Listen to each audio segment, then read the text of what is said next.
Welcome back on stage, everyone. Thank you so much for joining. I'm super excited for this session with David, Lauren, Robert, and Maurice. We'll talk about the future staffing agency tech stack. So I'm handing over to David to run the sessions. Don't forget to ask questions. Enjoy the session, guys, and talk to you later. Thanks, Thank you, Jan. Thank you, Jan. I think first and foremost, just like to say, I think the overall all the sessions I've seen so far have been phenomenal. So the bar has been set quite high. So but happy to see we've got I think a pretty good dream team here.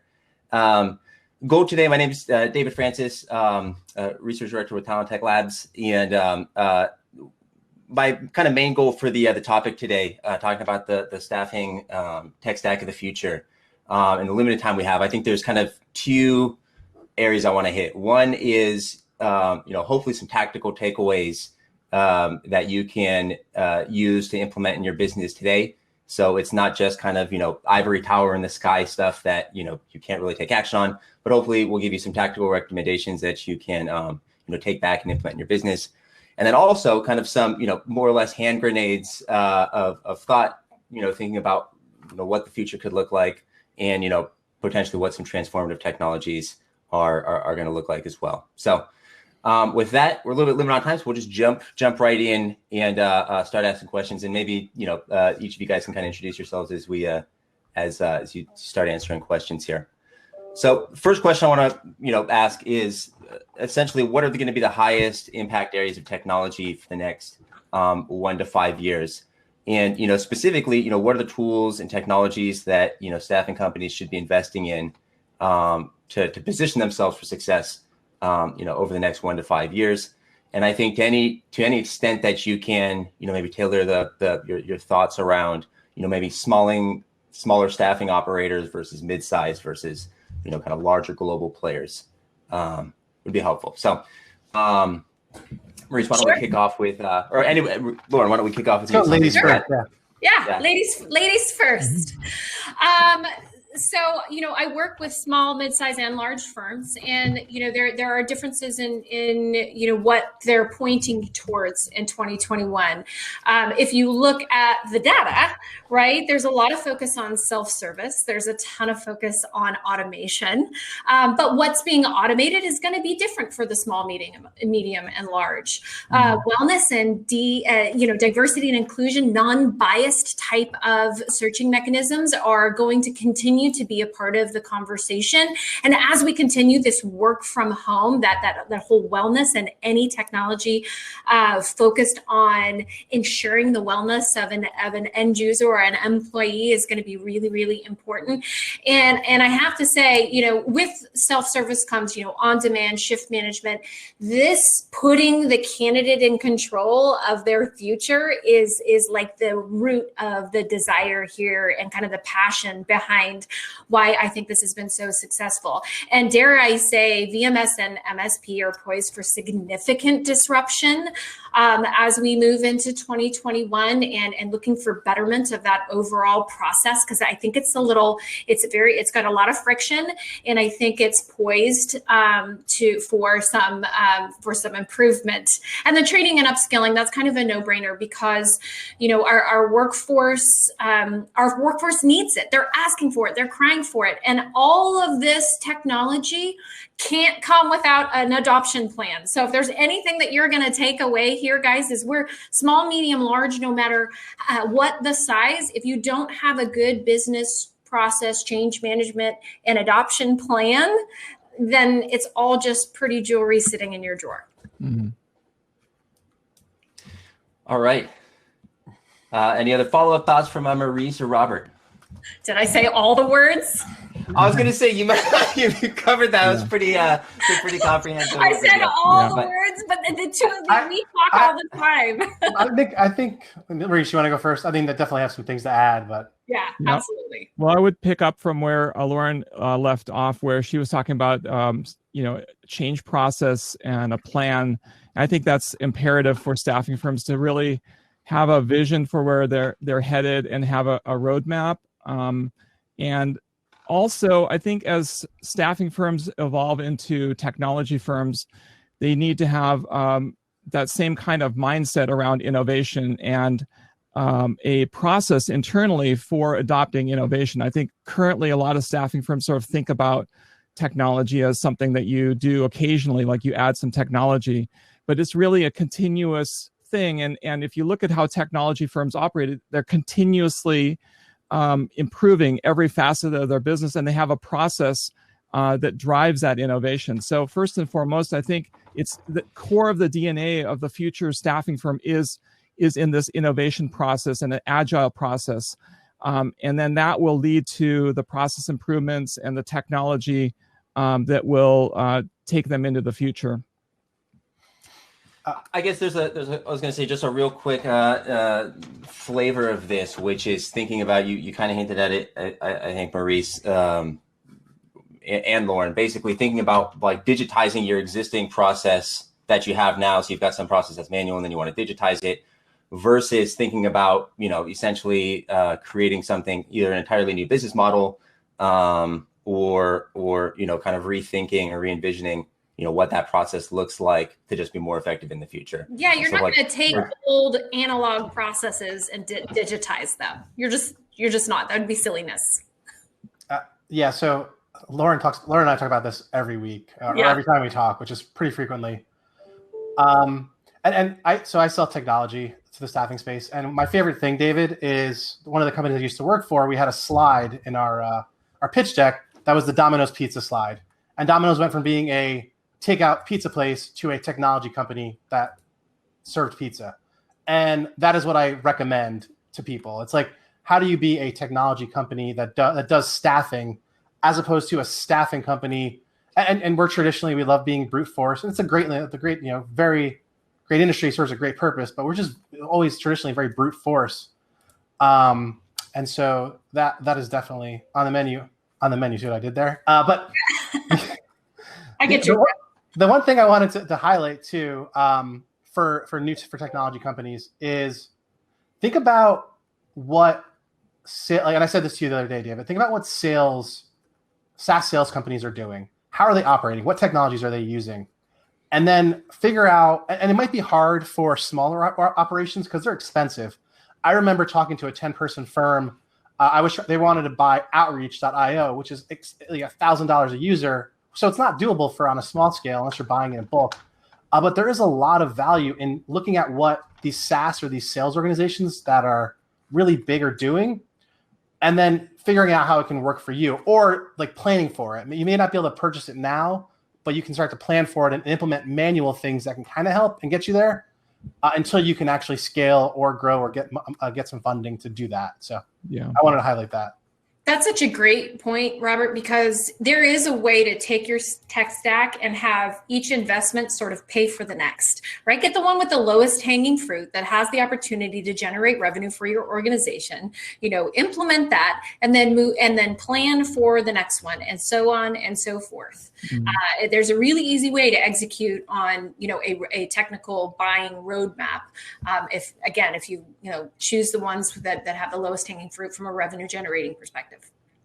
Yeah, I just to build on what you were saying, Lauren, I think there's really distinguishing from a financial point of view where you're going to get the highest ROI, and because there's so many opportunities now, there's never been more opportunities than there are today to invest in technology and to improve the financial results.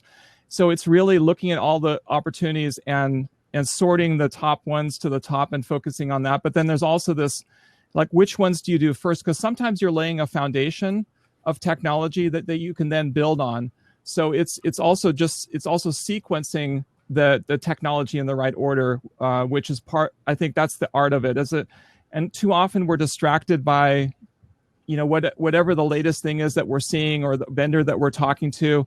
It's seeing the big picture, looking at all of the opportunities, and then prioritizing them based on strategy and based on financial impact.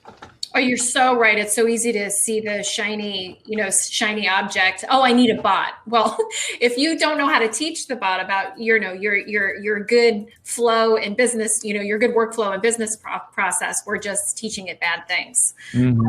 So yeah, you can totally get caught up in that. And I think a challenge to every technology out there And what every business, small, medium, or large, needs to identify before they invest is, what is the metric for success? How will I know if it has been adopted, and how will I know what the tangible ROI is? And if your technical, offering can't answer that and give you a metric, then think twice. Yeah. And on metrics, one of the things I'm really interested in is what are the metrics for the future staffing firms as we become technology firms? What are the metrics that we're going to start paying attention to? And what are the metrics that will become less important to staffing firms? So and the way we measure success, I think, is going to mirror increasingly, e-commerce companies, for example, as opposed to traditional staffing firms.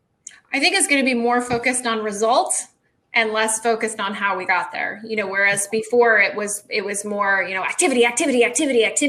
And yes, activity does equal results. There is a, just sort of a basic formula to getting results, but I think we're going to concentrate a little bit less on that, and look more to the end result. We don't really care how you got there. We just want you to get there. Well, sure. I'll jump in and say that from the panel before, the remote work panel, when you move remote, it's all about results. Yeah. And Right. Having the manager, like, number one, I lived in Miami and I hated driving. I don't like driving. So I've worked remote the last 3 years and I've been super productive. But, the one thing that it's very easy to see is the activity, is the results, right? You can see that, and you have to have the right tool in place to see that. And then the metrics, Maurice, to your point, is it has to be updated because they might be different. They might, you might not be, making 100 calls. You might be on LinkedIn, right? You might need to be able to track the activity on LinkedIn, track the activity on different platforms. Yeah. How many times did you, Lauren and I love to talk about social selling. So how are you engaging on that social media platform? And again, this goes back to my original point. These are all things that really successful salespeople do. And recruiting is obviously a sales job. And we might be moving out of that as we get to more on-demand platforms, but we're not there yet. Even though we got sped up 5 years, we're still not to the point where it's still a sales job at the end of the day. So we can still use those mindsets and metrics. And that's why every business, small, medium, and large, what do I say every time, Robert? There is no transformation without integration. In order to see all of this beautiful activity that your end users are out there achieving on a daily basis, you got to be integrated. You got to be able to see it. And I'll probably never stop saying that. All right. By the way, guys, we haven't let David answer this question. We just rambled on. So totally cool. I'm moderating. You guys are supposed to be the ones bringing the wisdom, and I'll just disagree if you're wrong. Yeah. I mean, I don't know. Is that a good natural breaking point for that topic? How to serve? I think so. Yeah. I think that's great. A couple just the quick maybe big picture tactical things to I call out. One note on this side, we're going to get into later, kind of this, the online staffing model or the digitization of kind of how you deliver, staff. But, we call all those kind of platforms deployment systems, and they seem to actually work really well for smaller operators. And there's a big implementation kind of component to making those things work. And, one thing we've seen kind of almost counterintuitively is that, even though big companies have some of the in the spotlight use cases, the smaller companies that have adopted that have basically been able to kind of monopolize their own local market, and they can, more easily kind of make the technology work kind of company-wide because it's just a smaller organization, and so easier to get kind of internal buy-in and whatnot. So that's been a really great area of success. And I think as you're kind of a mid-size growing company, part of the focus needs to shift from kind of, just posting on, say, job boards, and the like, to kind of nurturing your own internal communities. One of the technologies to support that is a candidate relationship management system. So you're basically trying to build your own kind of internal communities of applicants. Apply some recruitment marketing to keep those folks engaged and deployed at the kind of right opportunity. There's some interesting work around assessments, and I think for the large kind of global players, what's going to move the needle here? One, there's some maybe existential threats to the business to consider. Just how are kind of candidate preferences going to change, and what does a staffing firm kind of the future look like? But some more, I guess, maybe tactical things you can kind of set up. I think for proactive sourcing, there's with advances in kind of AI and specifically conversational AI, I think there's a world where most of the kind of just top funnel pure kind of candidate sourcing and initial engagement is handled by some form of a bot, and all the kind of higher value added activity is going to be handled by a recruiter, which I don't think is going to go away. And I think in the future that's going to differentiate essentially the winners and the losers, is who does that that last mile bit the best. Yeah. Cool. There's some Okay. good questions. Go ahead, Maurice, and then I'll jump in. Yeah. So yeah, I think sort of to get back to your original question on for small, medium, large, I think if you're a smaller firm, I think you're going to see the best traction from automation and digital marketing. And then also we think mobile apps will be like really the defining shift in our industry during this decades, and especially in the light industrial and clerical space, moving into healthcare, and then ultimately moving into our entire industry. And then on the conversational systems and bots, to your point, that is going to be a huge change. And we're seeing, for the first time, some really significant breakthroughs in that area where virtual recruiters can engage with candidates effectively and replace large parts of what recruiters are doing. So that is going to transform our industry as well, where the bots are taking over more and more of the work. So in the mid-level, mobile conversational systems, hyper automation, again, but the big firms, they're investing everywhere in every trend that exists, from AI, data engagement, autonomous staffing, every trend they're investing in. So I think you're right. It depends on what size that you're at in terms of what investments make the most sense and where you'll get the most ROI. So thanks, Maurice. David, so there were some good questions in the chat. So first, someone asked all the best tech stacks, or what are the best tech stacks for small, medium, and large? That's a very big question, guys. Yeah. It's on who to talk to. Message me, Lauren and Maurice, and or go to Talent Tech Labs and talk to those guys. Those guys have a lot of it, but you could talk to us and we can help you based on your size and what you're trying to do. And then there was someone who asked, what do you do if you can't afford a tech stack? And there's a lot of free tools. So again, reach out to Lauren, myself, Maurice. Yeah, and look, there's a really great way for young, smaller agencies to get in and try something that's in beta, to try and get engaged with a startup when they're trying to iron out some of the wrinkles in the technology. That is an amazing way for a scrappy young firm to partner with a scrappy young technology to help figure it out together. And so it doesn't have to be expensive. It really doesn't. And there's a big misnomer out there that my tech stack is going to cost me, thousands upon thousands of dollars a month. And it really doesn't have to. If A, you partner with the right technologies, and B, you have a roadmap that makes sense and helps each technology pay for the next, it can be done. It can be done. Yeah, I agree. Partner up with Lauren, myself, Robert, and we'll set you straight and help you put together a tech stack. And the roadmap, I agree, Lauren, super important. Yeah. Yeah, I suspect at some point the beginnings are starting to happen already, just kind of organically via everybody's kind of separate needs to kind of integrate different systems. But like in the coding world, they have this concept of an actual like tech stack where it's like you've got your back end is this, your front end is this, QA. And your database. Yeah. So you've got like these kind of established kind of technologies that just naturally work together really well. And what's probably going to happen in the next few years is some of this is happening through like ecosystems, like Bullhorn's ecosystem, or the way that Salesforce has an ecosystem. Essentially ecosystems of technologies that work together really well. What hasn't happened is they haven't really ever been sold like in a bundle. which is probably the next evolution. Oh my goodness. Don't go there. We hear about that a lot. Oh my God, you have no idea how many times I've said to Bullhorn, it's like AT&T, make it cheaper if it's a bundle, and because it makes sense. But you're seeing, the Herefish, and now they've got Bullhorn One, and there's so much happening on the Bullhorn side. And I do try and when I'm building a stack, stay with a core, central system of truth that integrates well with everything else around it, whether you are in Salesforce, whether you go PaaS or SaaS. And then that's where the conversation is evolving now too. It's not just about stacking software as a service. It's about platform as a service, and what type of configurability and scalability do I have if I go that direction, kind of the red pill, blue pill conversation. And so the more technology that people have, the more they want, and we need to be prepared for that. Yeah, that's a good point.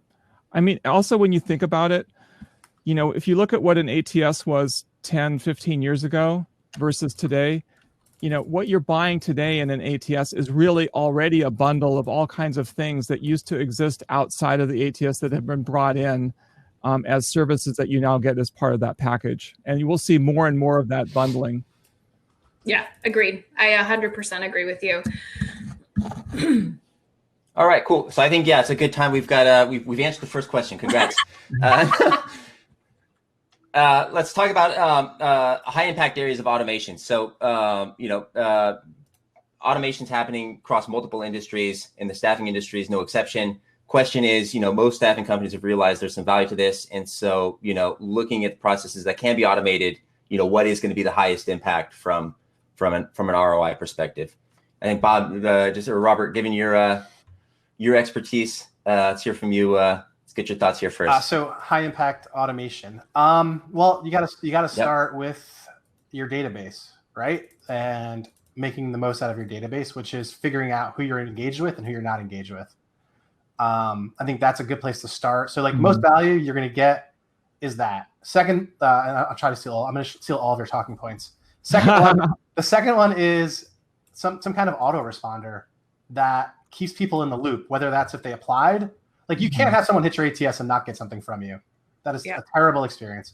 You can't submit somebody to a job, to a client, and then let them fall into a black hole. You cannot do that. You can use automation for those. These are the things that we were talking about for the last 3 years, with the Senses and the Herefishes of the world. So I love those. And then I'll say the last one of high impact, maybe this is more enterprise, and I'm going to just kind of plug this, is being able to move data with clicks and not code. So getting involved with more of these citizen automators, where you can plug in your general ledger or your payroll system very easily from the from the ATS or from whatever system. Patrick, this is kind of answering your question. Patrick threw a question in about tightly integrated or not. I think the answer is still more tightly integrated and not all being in the same system, if I'm answering your question correctly. But I think that there has to be a way to move data that doesn't require your team or the technology team to build endpoints. So anyway, sorry, I'll leave it there. Yeah, there's a pretty huge kind of revolution going on right now with the kind of broad term for the category is called no-code tools. And it's basically, automation builders and citizen developers are basically people that work at your company that know your own internal processes but aren't developers. And you can give them one of these no-code platforms, and they can basically build, automations right. With more technical conversions, there's RPA happening. There's so much going on to make that easier, and get bots involved in some of that administrative work.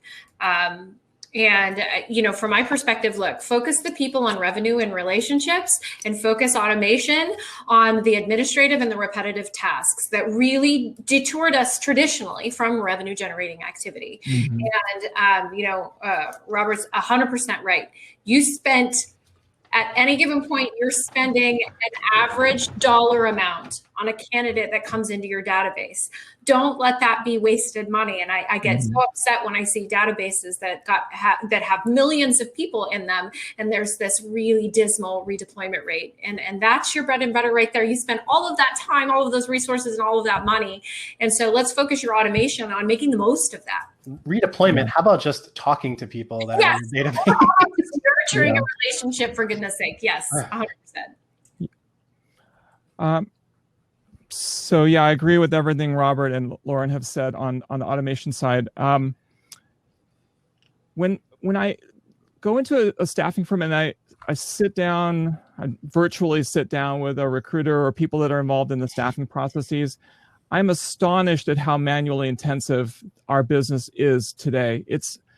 There's so many steps involved and so many things that people have to do. And when you look at the process, there are so many opportunities for automation.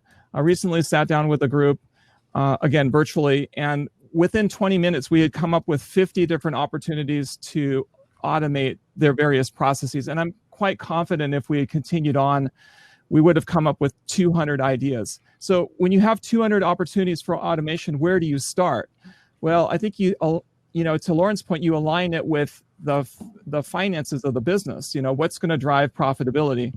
And so you see that in two areas primarily. One is a front end of hiring. So how can we use automation to make more placements and speed up the whole placement process through, as Robert was saying, like through engagement, staying in touch with candidates. All of those kind of things are going to lead to more placements. The second part is retention. So how can we use automation to retain better and raise employee satisfaction, drive more referrals?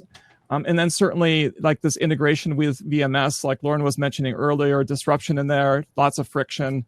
We can automate that connection between our systems and their systems and streamline. So again, I think it's starting with hundreds of ideas, prioritizing based on strategic importance, and also where are you going to get the financial results, and then one by one systematically automating through various tools that are now available. Right. And it doesn't have to be, you're 100% right. And it doesn't have to be overly complex.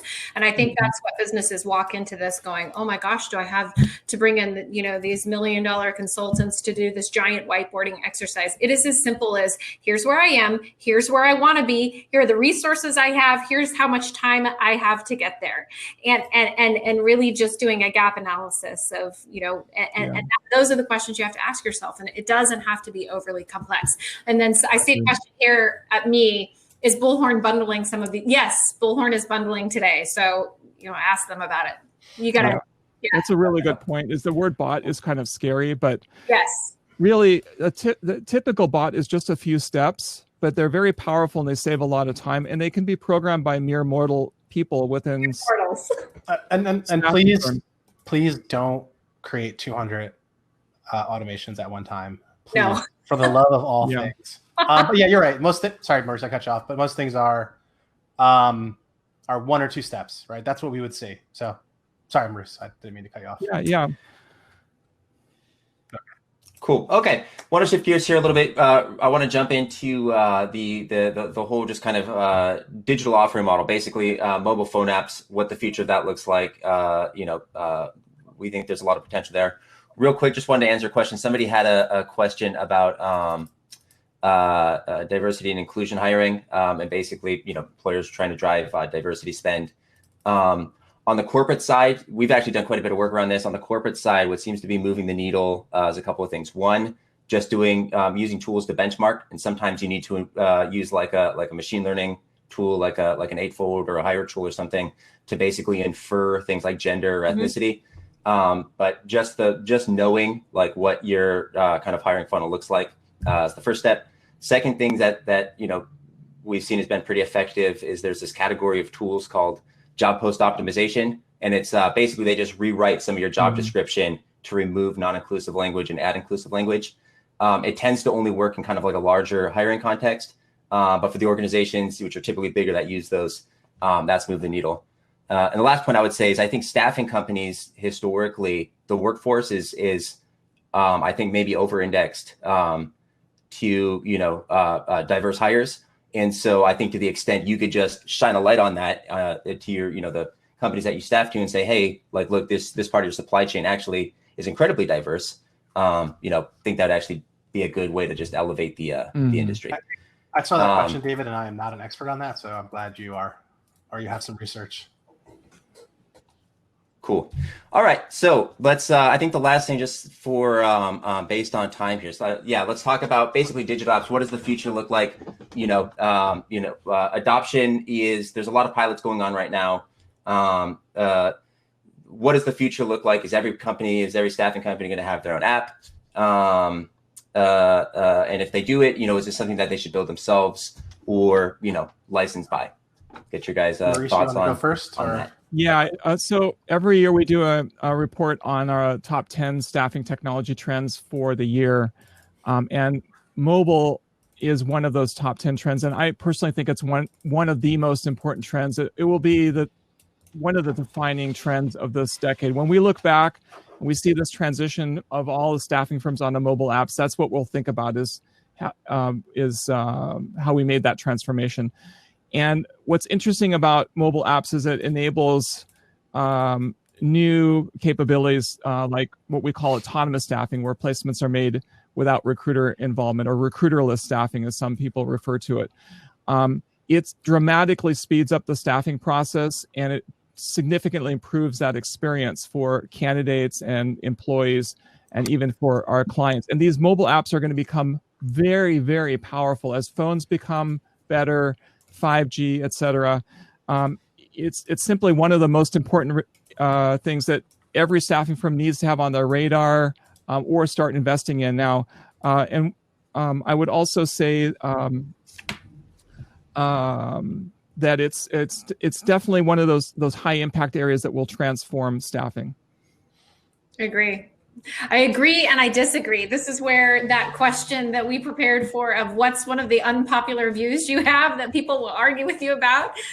And that's, I think that we have to, I agree with you that this app is such a great opportunity to put the power in the candidate's hand. And it's all about candidate experience. But I also think, with great power comes great responsibility. Remember, the average candidate signs up, the average commercial candidate signs up with 4 to 6 agencies. That means we're going to require them to download 4 to 6 apps. And so I think we have to be really careful and mindful of what that interface looks like. And then secondarily, I sit right next to the Silicon Valley. So I have actually serviced against the Blue Crew jobs and serviced against the Winolos. And I'll tell you what, the one thing we have that I don't know that they're ever going to have is when stuff goes sideways, we are there, we are on site. We are there to fix it. We're there to make it better. And so there is this beautiful balance I know we can reach with this human, connection and maintaining the humanity of a very human industry and leveraging technology to make us better, faster, stronger. So it's this danger, it's this fine line that we in the industry have to walk. And so I want us to be mindful of that as we're putting our apps together. Remember that your average candidate is going to do this a number of times. And so how do we make it as easy as possible? Yeah, agreed. I agree with, I think the human part of it is key. Like I'm a big fan of this idea of a human-based economy, everything focused on the human, right? And it's nice because I work in an industry that's really focused on the human. So definitely mobile, and definitely need to find the balance and figure out what that is. I would say, right, you asked buy or build, David. Unless you have a team that's going to keep you on track of the newest technologies, I would recommend, and I would say buy, not build. So you're in staffing. You're not a software company. Well, unless you're like one of the top 10 largest staffing firms in the world, and you can put a 30-person team or 50-person team behind it, it's going to be very difficult to keep up with the leaders in this field. So a lot of people start off thinking, oh, this is a mobile app, we can quickly create it. It's much more complex than you could possibly imagine. Every situation where I've talked to so take an ATS, for example, guys, I've talked to like 3 or 4 companies. Oh, we're a bunch of Salesforce developers. We staff Salesforce architects, etc. We're going to build our ATS through Salesforce. 3 years later, it's live. We are a top 5 company. We're going to build it. We have a lot of money. 2-3 years later, it's live. So there's just, and these guys are talented people. It's just a lot of work, right? Yeah. And a lot of money. A lot of work and a lot of money. Yeah. A lot of money, a lot of time, and a lot of effort. And if you're prepared for that and have the funding for it, go for it. Yeah. I want to build on something Lauren said with the number of apps that candidates and employees will have on their phone. I mean, there's some limit. I mean, is it going to be 5 or 10? That might be one of the limiting factors. Like you have Lyft and Uber. People have 2 apps on their phone, but does it make sense for candidates to have 5 or 10? I'm not so sure. And I think this alone, as that we get more and more efficiencies out of mobile and automation, might play a role in consolidating our industry around a smaller number of very, very technologically savvy staffing firms. I would add that something Sue said in the last panel about remote work. One, because you're remote and you're on a phone, you need to have a really strong brand so that you are the app that they want to use, right? And also taking the Amazon approach of just having killer customer service and really answering questions in a highly timely manner or immediately. So, and that's what all technology should do. So, I mean, if you're going to provide a mobile app, you need to differentiate yourself with your brand. And then that brand also has to be highly focused on customer service. Sorry, or Lauren or Maurice. Yeah, no, those are great points. You're spot on. Yep. I think I was going to say the only other kind of a couple points I would make here is even in the case where you're a global brand, building is particularly hard. I'd say your litmus test should be: are we going to be the top 1 or 2 vendor? Like looking at your technology that you're building, like can we be the top 1 or 2 in the industry building internally? And if not, and then are we willing to invest the resources on an ongoing basis to make sure that we maintain that position? And if the answer to that is no, then you're likely better off buying a tool. The other thing I'll say, I guess there's 2 kind of questions around one on adoption. It seems like one of the challenges here, I agree this is going to be the future. The biggest, it seems, challenge to date has actually been kind of internal adoption and client adoption. So, I think buying one of these systems is great, but then make sure that you have a roadmap to actually, get this in place, get your recruiters using it, and actually deploying candidates. And, to the extent that's possible, get your clients using it too. And then how kind of the overall ecosystem evolves. I agree with the point. So there's like 19,000 staffing companies in the US. If they've each got an app, like that's, from a candidate experience perspective, that's going to be impossible to manage. There's 2 futures. There's either one where, a handful of really big dominant players, have their own branded app and that takes over the world. Like, True Blues, the Adecco's, Randstad, the True Blues, get kind of like dominant market penetration. The industry's fragmented enough. I don't think that's probably what's going to happen. There is probably going to be some, agnostic vendor that basically creates some kind of a platform that, multiple companies can participate in, and they use that technology, essentially a marketplace, but they're using, that as delivery, and, candidates, they'll go there and will basically be able to select staffing suppliers. And that's what Australia is doing. And I think I'm watching that one closely because I think we're going to see this immense participation because they've made it easy. And maybe it's and this, I'm going to be joking here, but maybe it's the group that has the best memes and then jobs. So it's entertaining. Yeah, it's actually, you're probably, to be fair, you're probably right. Entertaining and work. Yeah, so. Right. What I'm seeing is that these mobile apps are making staffing firms, along with robotic process automation, much more productive. In terms of productivity per recruiter, productivity per sales rep. And we might wind up in a situation where we have like sort of an oversupply of capacity because we can scale chatbots and we can scale virtual recruiters. And so we may not need, again, as many staffing firms as we have today, because we basically scale not by adding human beings, but we scale by setting up more services in the cloud. Makes sense. With that, just based on time, I think we're gonna end with that thought. Maurice, Robert, Lauren, thank you so much. Thanks everyone. It's been a pleasure to be here. I don't want to answer.